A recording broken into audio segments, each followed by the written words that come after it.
జగన్ ఇక కాచుకోవాల్సిందే.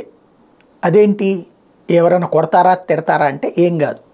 ఇప్పటిదాకా ఒక కోణపు వార్తలు రాసుకొచ్చారు, ప్రభుత్వం అది చెయ్యట్లేదు ఇది చెయ్యట్లేదు అన్నటువంటిది. అంటే దాన్ని ఏమంటారు, ఇళ్ళు సరిగ్గా కట్టలేదు, లేకపోతే కాలువలు సరిగ్గా కట్టలేదు, సంక్షేమ పథకాలు ఇవ్వలేదు, డబ్బులు అందరికీ ఇవ్వలేదు, ఇట్లాగా.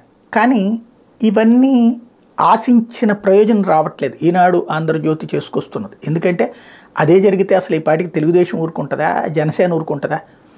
మధ్యలో కొంతమందికి వాళ్ళు ఐటీ రిటర్న్స్ సబ్మిట్ చేయడం వల్ల పథకం ఆగితేనే అదిగో పథకాలు తీసేస్తున్నారంటూ రచ్చరచ్చ చేసినటువంటి ఆంధ్రప్రదేశ్లో జనాలకు రాకపోతే మీడియా అంతా ఊరుకునేదా? అర్రజన మీడియాలు, ఓ 2 ప్రధానమైనటువంటి పార్టీలు.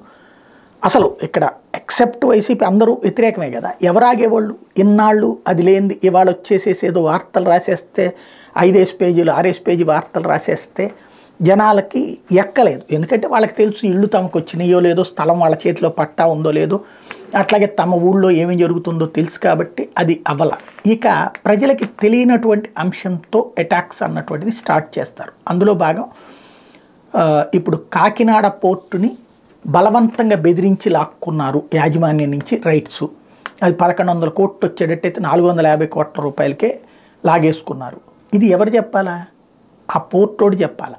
ఎక్కడ చెప్పాలా? ఇది పోర్ట్ అనేది ఇదేదో బచ్చా సంస్థ కాదు, జేబులో బడ్డీ కొట్టు కాదు, ఏడని తీసి అవతల పెట్టేసుకోవడానికి. అదొక కేంద్ర ప్రభుత్వపు పర్యవేక్షణలో ఉంటాయి.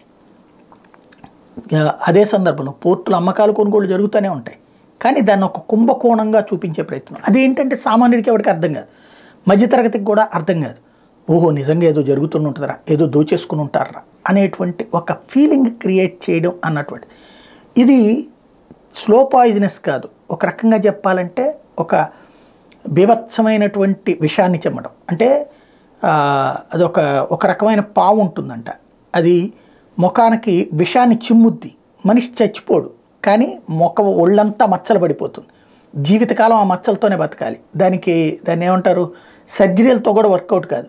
అట్లాంటి ఒక విషయాన్ని దశాబ్దాలుగా చిమ్ముతూ వచ్చి తమకు నచ్చనటువంటిది రామారావు గారి మీదనైనా చిమ్మారు, రాజశేఖర రెడ్డి గారి మీదనైనా చిమ్మారు, కొంతకాలం పాటు పవన్ కళ్యాణ్ మీద చిమ్మారు, ఇప్పుడు జగన్మోహన్ రెడ్డి మీద చిమ్ముతారు, కొంతకాలం పాటు మోడీ మీద కూడా చిమ్మారు.